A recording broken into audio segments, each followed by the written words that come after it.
ইব্রাহিম আলাইহিস সালামের অগ্নি পরীক্ষা নিয়ে আমরা আলোচনা শুনছিলাম। আজকে সেখান থেকেই কথা বলবো, যেখান থেকে আল্লাহ রাব্বুল আলামিন তার পরীক্ষার দ্বার প্রান্তে নিয়ে আসলেন। ইব্রাহিম আলাইহিস সালামকে আল্লাহ রাব্বুল আলামিন তার মাধ্যমে আমাদেরকে কুরবানি দেওয়ার যে সূচনা করেছেন, কুরবানির একটি আনন্দ, কুরবানির একটি উৎসব, কুরবানির একটি এই মর্যাদাশীল সওয়াবের অধিকারী আল্লাহ রাব্বুল আলামিন আমাদের বানিয়েছেন হযরত ইব্রাহিম আলাইহিস সালামের ঈমানী পরীক্ষার মধ্যে দিয়ে। আল্লাহ একের পর এক পরীক্ষা নিলেন, নেওয়ার পরে আল্লাহ এই এত পরীক্ষা নিয়ে আল্লাহ দেখতে চাইলেন যে ইব্রাহিম আলাইহিস সালামের ধৈর্যটা কি, তার ধৈর্য কি পর্যায়ে, এটা আল্লাহ দেখতে চাইলেন। সেই সাথে আমাদের ধৈর্য যে একদম পরীক্ষা নেননি বা আমাদের ধৈর্য নাই সেটাও কিন্তু না। দেখুন, আমাদের সমাজে দুইটা সমস্যা এখনো আছে। আমাদের আনন্দ, আমাদের উৎসব, আমাদের সবচেয়ে ভালো লাগার যে বিষয়, ঈদ মানেই হলো আনন্দ। এই আনন্দ হলো বছরে দুইবার, একটি হলো রোজার ঈদ আর হলো কুরবানির ঈদ। একটি হলো সিয়াম সাধনার মধ্যে দিয়ে, আরেকটি হলো ত্যাগের ভিতর দিয়ে। এই দুইটা আনন্দের মধ্যেই আমাদের আছে ষড়যন্ত্র, শয়তানি, বিভ্রান্ত। যেমন দেখুন, রোজার মাসে আল্লাহ রাব্বুল আলামিন এত সওয়াব দিয়েছেন, একবার যদি সুবহানাল্লাহ বলা যেত ৭০ বার অন্য সময় সুবহানাল্লাহ বললে যে সওয়াব, সেই সওয়াবকে আল্লাহ রাব্বুল আলামিন আমলনামায় লিখে দিত। সুবহানাল্লাহ। এক রাকাত নামাজ পড়লে ৭০ রাকাত নামাজের সওয়াব আল্লাহ দিয়ে দিতেন। শুরু থেকে শেষ মুহূর্ত পর্যন্ত যত দিন যাচ্ছিল তত সওয়াবকে আল্লাহ বাড়িয়ে দিয়েছেন, বাড়িয়ে দিয়েছেন। এই সওয়াবকে নষ্ট করার জন্য একটি গ্রুপ কাজ শুরু করলো। সেটা হলো কি, শুরু থেকে শেষ মুহূর্ত পর্যন্ত আমাদের বিতর্কিত সৃষ্টি হয় একটি, সেটা হলো তারাবির নামাজ নিয়ে। ২০ রাকাত না ৮ রাকাত, ৮ রাকাত না ২০ রাকাত, ঠিক না বলেন? এই যে ষড়যন্ত্র, এর মধ্যে দিয়ে বুঝুক আর না বুঝুক কিছু ভালো মানুষগুলা সেই কাতারে সামিল হয়ে মরতে শিকার, ২০ রাকাত তারাবির নামাজ পড়তে তারা শিকার হয়নি। এখন ১১ মাস কোনো ঝামেলা আর নাই, যার যেভাবে ইচ্ছা সেভাবেই চলছে তন্ত্র। আবার যখন কুরবানির চাঁদ উঠলো, আল্লাহ রাব্বুল আলামিন বললেন, আমার কাছে সবচেয়ে প্রিয়তম ইবাদত তোমাদের পশুর রক্ত প্রবাহিত করা। যার সমর্থন আছে সে কুরবানি দাও, আমাকে সন্তুষ্ট করার লক্ষ্যে কুরবানি জবাই করো। এই কুরবানির মধ্যে এসে এখন আমাদের মাঝে শুরু হলো আকিকা না কুরবানি, আকিকা দিব না কুরবানি দিব, আকিকা না দিলে কুরবানি হবে না, কুরবানি না দিলে আকিকা হবে। এই একটা ঝামেলা। এই বিষয়টা নিয়ে কুরবানি ঈদের আগ মুহূর্ত পর্যন্ত এই ঝামেলা চলবে। কুরবানি শেষ আর কেউ কোন সময়ের জন্য বলবে কিনা আমি জানি না যে আমি আকিকা দিব না কুরবানি দিব। বাস্তব কিনা বলেন? এই দুইটা উত্তম মুহূর্তে সেই ঝামেলা কেন করেন? না বোঝার কারণে, বেশি বোঝার কারণে, না আসলে এই সত্যিকার এই শয়তানি প্রলোভনে পড়ে এই কার্যক্রমগুলো আমরা করি? এখান থেকে আমাদের বেরিয়ে আসা দরকার আছে না নাই বলেন? পরিবর্তন হওয়া দরকার, বেরিয়ে আসা দরকার, এই কাজকে বন্ধ করা দরকার। সেটা হলো আকিকা দেওয়া হলো সুন্নাত। বাচ্চা পৃথিবীতে আসার ৭ দিনের মধ্যে, কয়দিন বলেন? ৭ দিনের মধ্যে যদি কোনো বাচ্চা এই কুরবানির চাঁদের মধ্যে এসে যায়, ৭ দিনের মধ্যে হয়ে যায়, তবে সেটা সুন্নাত অবশ্যই দিবেন। তবে 7 দিনের মধ্যে হইলেও ওই ব্যক্তির উপরে আগে ওয়াজিব হবে কুরবানি, আগে কুরবানি ওয়াজিব, এরপরে আপনি আকিকা দেওয়ার জন্য সিদ্ধান্ত নেন। এই আকিকা 7 দিনের মধ্যে রাসূল সাল্লাল্লাহু আলাইহি সাল্লাম তার নাতি হাসান রাদিয়াল্লাহু তাআলা আনহুর জন্য 2টা প্রাণী জবাই করেছিলেন। সর্বপ্রথম 7 দিনের মধ্যে এই 2টা প্রাণী জবাই করলেন। তার মাথার যে চুল ছিল এই চুল পরিমাণ স্বর্ণ রূপা অথবা অর্থ দান করলেন। এটা হলো সুন্নাত। নাম রাখবেন, আকিকা করবেন, চুল কামিয়ে দিবেন, এটা হলো সুন্নাত। যদি 7 দিনের মধ্যে সময় না হয় 14 দিন 21 দিন। এখন বিষয় হলো সন্তানের বয়স 10 বছর, 15 বছর, 20 বছর, এই চাঁদের মধ্যে এখন শুরু হলো কুরবানি। এখন কুরবানির মধ্যে এসে ঝামেলা শুরু হলো, আমি কি কুরবানি দিব না আকিকা দিব? দুঃখজনক হলেও সত্য, কোনো কথা বানিয়ে বলি না। কিছু কিছু ভাইরা সিদ্ধান্ত নিয়ে আছেন, প্রশ্নও করেছেন কিছু কিছু মানুষ, এর মধ্যে যদি থেকে থাকেন পরিবর্তন হন। আপনার ইসলাম মানার জন্য আল্লাহ বাধ্য করেন নাই, ভালো লাগলে মানেন, না লাগলে আপনার মতো বহু লোক আছে ইসলাম মানার জন্য। এই পৃথিবীতে আমাদের কয়েকজন ব্যক্তি বাদে আল্লাহ রাব্বুল আলামিনের ইসলাম না মানলে আল্লাহ তো থাকবে না, শেষ হয়ে যাবে। বিষয় কিন্তু এমন না, এমন বলেন, কিন্তু শয়তানি করা যাবে না।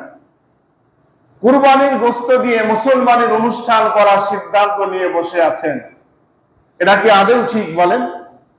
কুরবানির গোশত দিয়ে আপনি পরবর্তীতে অনুষ্ঠানে ব্যয় করবেন, এই সিদ্ধান্ত নিয়ে বসে আছেন। কুরবানির গোশত দিয়ে আপনি কিছু লোকজনকে একত্রিত করে খাওয়ানোর সুযোগই হয় না, এই সুযোগে খাওয়াবেন, এই সিদ্ধান্ত নিয়ে বসে আছেন। এটা কোন কায়দার মুসলমান? কোন কায়দার কুরবানি? এটা কোন নিয়ম? এই সিদ্ধান্তগুলো বন্ধ করো, এই সিদ্ধান্ত করা যাবে না। কি করতে হবে? আল্লাহ রাব্বুল আলামিন বলেন, ফাকুলু মিনহা ওয়াত'ইমুল বাঈসাল ফাকির। আল্লাহ রাব্বুল আলামিন সূরা হজ্জের 28 নম্বর আয়াতের মধ্যে বলেন, নবী আপনি বলে দেন, আমার বান্দাগুলা যখন কুরবানি করলো, আমি রব্বুল আলামিন ইব্রাহিম আলাইহিস সালামের কুরবানি খুশি হয়ে গেলাম। সারা পৃথিবীর মানুষের জন্য লাইয়ানাল্লাহু লুহুমুহা ওয়ালা দিমাউহা ওয়ালাকিন ইয়ানালুহু তাকওয়া মিনকুম। আমি রব্বুল আলামিন তাদের গোশত চাই না, রক্ত চাই না, তাদের কোনো কিছুই চাই না। আমি রব্বুল আলামিন তাদের তাকওয়া দেখতে চাই। ওয়ালাকিন ইয়ানালুহু তাকওয়া, আমি তাকওয়া দেখতে চাই, আমি ভীতি দেখতে চাই। কাকে সন্তুষ্ট করতে চাই? আমার বান্দা। আমি রব্বুল আলামিন শুধু এই জায়গাটা দেখতে চাই। সবগুলো তোকে দিয়ে দিলাম। আল্লাহ রাব্বুল আলামিন আপনার পশু আপনাকে দান করে, আপনাকে দিয়ে, এবার আল্লাহ রাব্বুল আলামিন বলতেছেন, ফাকুলু মিনহা ওয়াত'ইমুল বাঈসাল ফাকির। কুরবানির গোশত হলো আপনি নিজে খান, আত্মীয় স্বজনকে খাওয়ান, বন্ধু বান্ধব, প্রতিবেশী, গরিব মিসকিন অসহায় দরিদ্র মানুষকে আপনি দান করুন, বিতরণ করুন। কুরবানির গোশত নিজে খাবেন, আরেকজনকে খাওয়ানোর জন্য উৎসাহিত করবেন। আল্লাহ রাব্বুল আলামিন এই নির্দেশ দিয়ে দিল। রাসূল সাল্লাল্লাহু আলাইহি ওয়াসাল্লাম মুসলিম শরীফের একটি হাদিসের মধ্যে বললেন, ও মদিনাবাসীর লোকেরা, তোমরা শোনো, কুরবানি যখন হয়ে যায়, আল্লাহ রাব্বুল আলামিন তো তোমাদের কুরবানি গোশত চান না, রক্ত চান না, বস্তু চান না। আল্লাহ দেখতে চাই শুধুমাত্র তোমাদের তাকওয়া। ও মদিনাবাসী, তোমরা এই নির্দেশটা যদি মানো অতি উত্তম। সেটা হলো কুরবানির গোশত 3 দিনের বেশি তোমরা এক জায়গায় রেখে দিও না। কয়দিন বলেন? 3 দিনের বেশি রাখবে না। এখন দেখা যায় কুরবানির আগ দিয়ে ফ্রিজ সবচেয়ে বেশি বেচা হয়। রাস্তা দিয়ে তাকালেই মনে হয় যেন খালি ফ্রিজ আর ফ্রিজ। কি ব্যাপার? কুরবানির সময় একটা প্রতিযোগিতা চলছে, কোম্পানি আবার ছাড় দিয়ে দেয়। ঘটনা কি? রাসূল সাল্লাল্লাহু আলাইহি সাল্লামের নির্দেশ যখন দিলেন 3 দিনের বেশি তোমরা খেও না, কিছু মানুষ রাসূল সাল্লাল্লাহু আলাইহি সাল্লামের কাছে আবদার জানালেন, প্রস্তাব দিলেন, ইয়া রাসূলুল্লাহ, আমার ছেলেটা বাহিরে থাকে, মেয়েটা বাহিরে থাকে, আমার বন্ধু বান্ধবকে দিব নিয়াত করেছি, তাদের বাড়িটা অনেক দূরে। এই জাতীয় আবদার প্রশ্ন যখন করলেন, নবীজি বললেন, ঠিক আছে, তোমরা তাদের গোশতটা পৌঁছাই দাও, যতক্ষণ পর্যন্ত তারা পৌঁছাই দিতে সময় লাগে ততক্ষণ পর্যন্ত দাও। আল্লাহ রাব্বুল আলামিনের হাবিব 3 দিন সময় বেঁধে দিয়েছিলেন, তারপরে 3 দিনকে মাইনাস করে দিয়ে বললেন, ঠিক আছে, যতক্ষণ পর্যন্ত তোমরা এই গোশত রেখে তাদের পর্যন্ত দিতে পারবা ততক্ষণ পর্যন্ত তোমরা খাও, আপত্তি নাই, ততক্ষণ পর্যন্ত খাও। আমার ভাইয়েরা, কিছু মানুষ এখন সিদ্ধান্ত নিল আয়াতের উপরে, হাদিসের উপরে, কিছু মানুষ সিদ্ধান্ত নিল হলো, অনেক আলেমরাও বলে থাকেন, কুরবানি জবাই করার পরে গোশতটা সব যদি আপনি খান সমস্যা নেই, খেয়ে নেন। রাসূল সাল্লাল্লাহু আলাইহি সাল্লাম গোশতটাকে 3টা পরিমাণ করতে বললেন, 3টা ভাগ করে একটা ভাগ আপনি আপনার গরিব মিসকিন অসহায়কে দিয়ে দেন, একটা ভাগ আত্মীয় স্বজনকে দেন, আর একটা ভাগ আপনি খাওয়ার জন্য রাখেন। কিন্তু হযরতে মা আয়েশা রাদিয়াল্লাহু তাআলা আনহা থেকে আরেকটি হাদিস বর্ণিত, রাসূল সাল্লাল্লাহু আলাইহি সাল্লাম যখন কোনো ভালো খাবার আয়োজন করতেন, একটু কোন সময় যদি কোনো গোশতের ব্যবস্থা করতেন, খাওয়ার আয়োজন যদি করতেন, মা আয়েশা রাদিয়াল্লাহু তাআলা আনহাকে বলতেন, মা আয়েশা রে, ও আয়েশা, আমার প্রাণের স্ত্রী, তুমি শোনো, আমার খাদিজার বান্ধবীরা কে কোথায় কোন অবস্থায় রয়েছে তাদের খোঁজ করে করে গোশতগুলা পৌঁছিয়ে দাও, যতক্ষণ পর্যন্ত দিতে থাকো, যতক্ষণ পর্যন্ত তোমার কাছে আছে ততক্ষণ পর্যন্ত দাও। আমার ভাইয়েরা, এর থেকে বোঝা যায় কুরবানি দেওয়ার জন্য আপনাকে আল্লাহ অর্ডার দিয়েছেন, আপনার প্রতি সম্পদ দিয়েছিলেন, সম্পদ আলা ব্যক্তিদের জন্য কুরবানি দেওয়া হলো ওয়াজিব। কিন্তু কুরবানি দেওয়ার পরে যদি আপনি গোশতটা রেখে আপনার মন মতো যদি খেতেই থাকেন, তাহলে আপনি যে দায়িত্ব আল্লাহ রাব্বুল আলামিন দিলেন, আপনার উপরে অনেক মানুষের হক ছিল, ওই হকগুলা নষ্ট করে যদি আপনি এই কায়দায় যদি গ্রহণ করবেন, তাহলে ভাগ করার দরকার কি? ঠিক না বলেন? এই জন্য আমার ভাইয়েরা, কুরবানির মাসলা হলো, এই গোশতগুলো আপনি খান, বিতরণ করেন, কিন্তু কোন অনুষ্ঠানের নামে, কোন প্রোগ্রামের নামে কোন নিয়াত করবেন না, এমন কোন কাজ করা যাবে না। আমাদের সমাজের মধ্যে অনেক কায়দা আছে, যারা হলো গরু জবাই করে, গোশতগুলা চুর করে, কসাই যারা, এই কসাইদের জন্য হলো রাসূল সাল্লাল্লাহু আলাইহি সাল্লাম বলেন, আপনি কসাইদেরকে পারিশ্রমিক হিসাবে কোনো গোশত দিতে পারবেন না। তারা কসাই জবাই করলো, গোশত চুরে দিল, আপনাকে সহযোগিতা করলো, কাজ করলো, শ্রম দিল, শ্রমের জন্য আপনি তাদের আলাদা মজুরি দিয়ে দেন, আলাদা টাকা দেন, আলাদাভাবে তাদেরকে আপ্যায়ন করেন, সেটা হলো ব্যক্তিগতভাবে। তবে হ্যাঁ, যদি ওই গোশত থেকে আপনি দান করেন তাকে খাওয়ার জন্য, আপত্তি নাই, দান করবেন। আমাদের সমাজে দেখা যায় কুরবানি জবাই হলো, লম্বা সময় লাগবে, দুপুরে খিচুড়ি খাওয়া দরকার, খিচুড়ি খাওয়ার সময় কিছু অংশের গোশতটা রান্না হয়ে যায়, রান্না করা হলো, খিচুড়ি আর গোশত দিয়ে যারা জবাই করলো, গোশত কাটলো, তারা সহই খালো। এরকম হয় নাকি বলেন? এই সিস্টেমটা হলো কোন সময় চলবে না, যতক্ষণ পর্যন্ত গোশত বিতরণ না হবে, বন্টন না হবে, ভাগ না হবে, ততক্ষণ পর্যন্ত এক টুকরা পরিমাণ আগে আপনি ইচ্ছা থাকলেও নিতে পারবেন না। আগে ভাগ করেন। ভাইরা, আপনার কুরবানি, আপনার গোশত মন মতো আপনি করতে পারেন না কেন?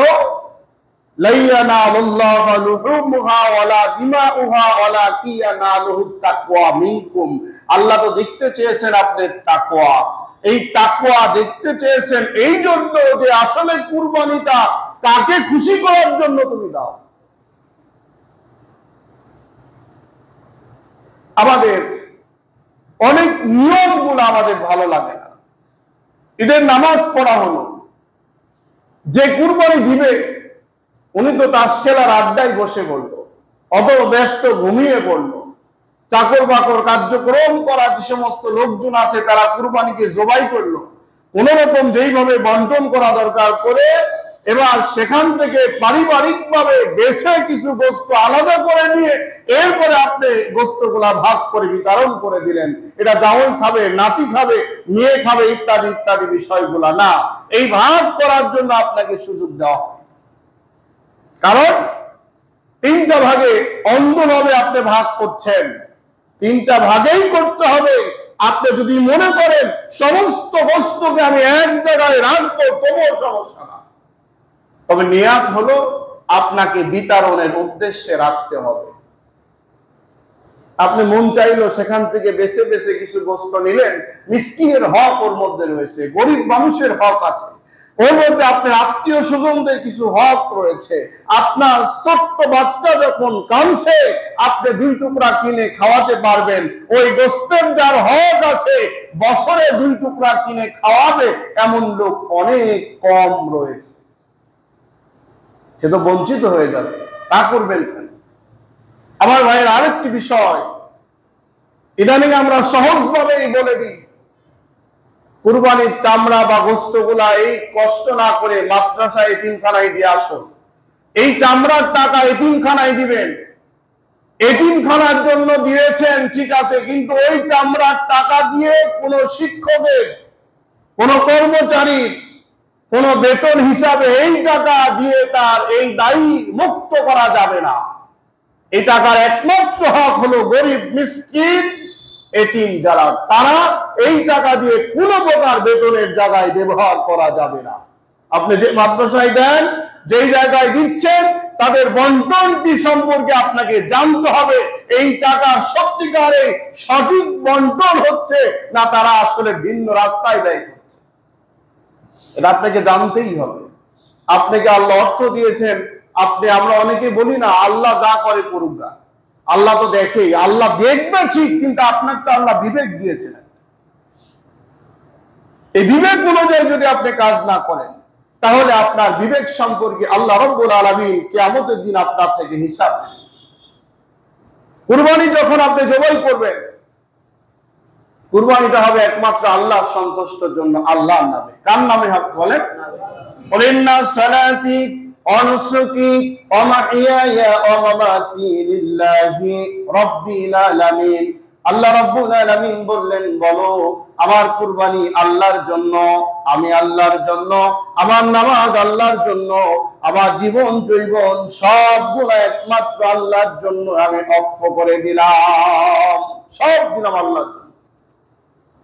আপনার কুরবানি যদি আল্লাহর জন্যই হয়ে থাকে তাহলে আপনার নামে কুরবানি জবাই না করে আল্লাহ সন্তুষ্ট চিত্তে আপনি আল্লাহর নামে জবাই করলেন, অক্ষ করে দিলেন। এবার বন্টনের সময় আল্লাহর নিয়ম নীতি বাদ দিয়ে নিজের মন গড়া কোনো আইন সে জায়গায় প্রয়োগ করবেন না।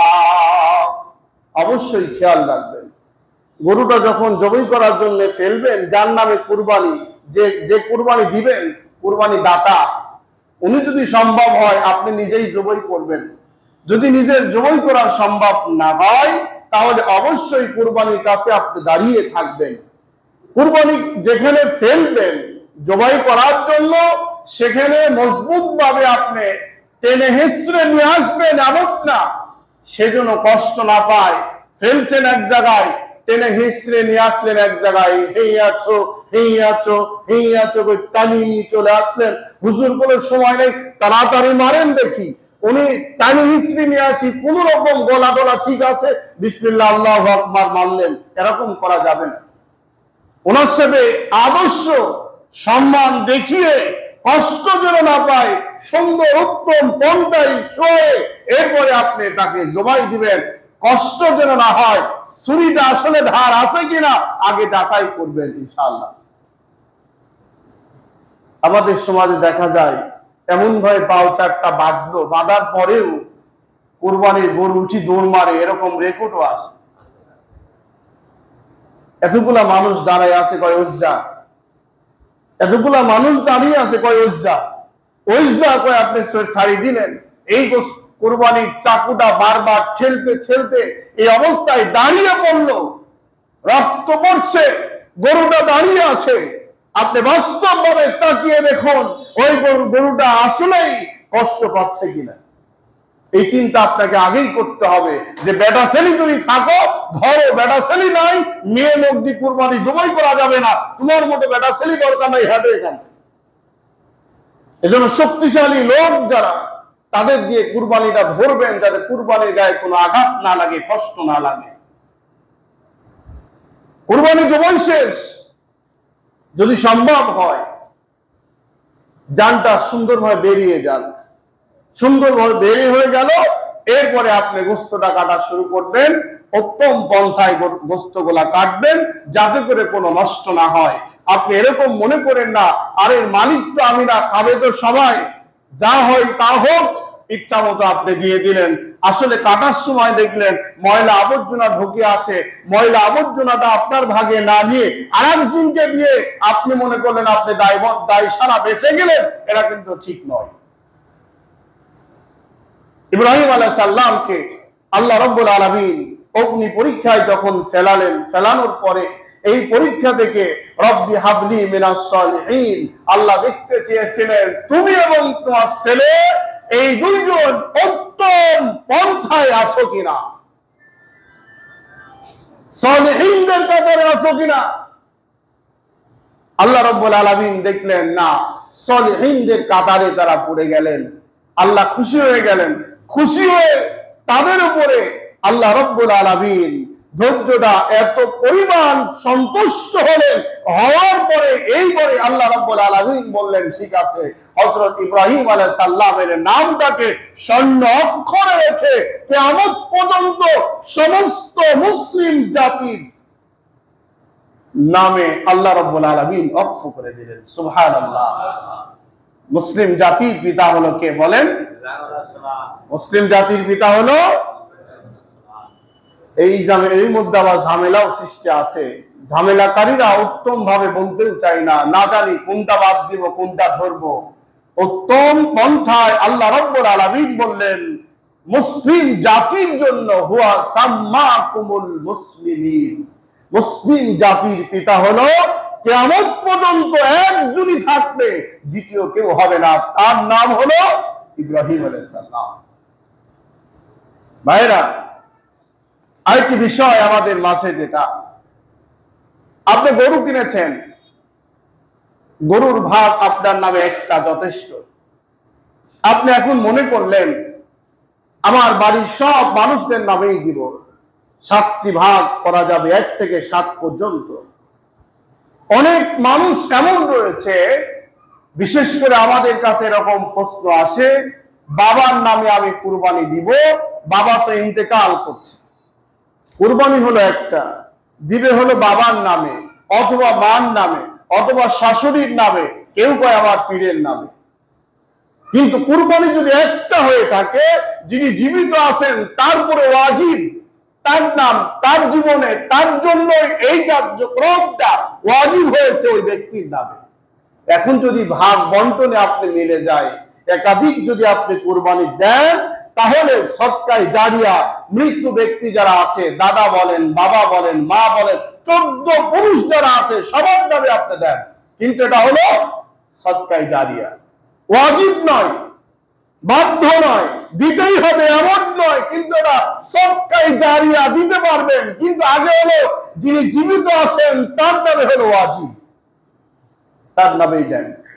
এখন পরিবারের মধ্যে স্ত্রীও চাকরি করে, স্ত্রীর টাকা পয়সা আছে, স্বামীরও টাকা পয়সা আছে, ছেলেরও টাকা পয়সা আছে, ছেলে, স্ত্রী, স্বামী, মা, বাবা, ছেলে, মেয়ে, উভয় পক্ষের এখন মালিকানাধীন অর্থ রয়েছে। এই অর্থ যাদের উপরে আছে প্রত্যেকের উপরেই কুরবানি ওয়াজিব হবে। যদি এই পরিমাণ অর্থ থাকে, একটা প্রাণী, একটা দুম্বা বা ছাগল কেনার মতো অর্থ মজুদ আছে আপনার কাছে, আপনার জন্য কুরবানি ওয়াজিব। এখন বোন নামে কুরবানি, বউ অর্থশালী, বোর কিছু অনেক টাকা পয়সা আছে, উনি আলাদা দিবেন। ছেলের নামে আছে, ছেলে আলাদা দিবেন। বাবার নামে আছে, বাবা আলাদা দিবেন। এখন দেখা যায় এমন অনেকে মাসলাও নেন, 3 ভাই চাকরি করে বাহিরে, বুদ্ধিজীবী 3 ভাই একত্রিত টাকা দিলেন, দেয়ার নামে বুদ্ধি করলেন আমার বাপ তো এখনো বেঁচেই আছে, 3 ভাই একত্রিত টাকা দিয়ে বাবার নামে কুরবানিটা দিয়ে দিই। হলো কার নামে? বাবার নামে। টাকা দিল কয়জন? 3 জন। কায়দা দিয়েছেন, এই কায়দা করা যাবে না। 3 জনের অর্থ আছে, 3 জনই আপনি কুরবানি দেন। বছরে একবার যদি কুরবানি দেন, আপনার প্রতি আল্লাহ সন্তুষ্ট হবেন, আপনি আল্লাহ অর্থ বাড়িয়ে দিবেন। এখানে কেরামতি খাটাইয়েন না। কেরামতি খাটালেই তো ধরা খায় যাচ্ছে। আমরা যত খাটাচ্ছি কেরামতি, ততই আমরা পড়ছি আবার আরো নতুন নতুন কায়দায় বিপদে। এই বিপদ থেকে যদি বাঁচতে হয়, কেরামতি মুক্ত করেন। আপনার ব্যাংক ব্যালেন্স রয়েছে, আপনি সেখান থেকে হাত দেন।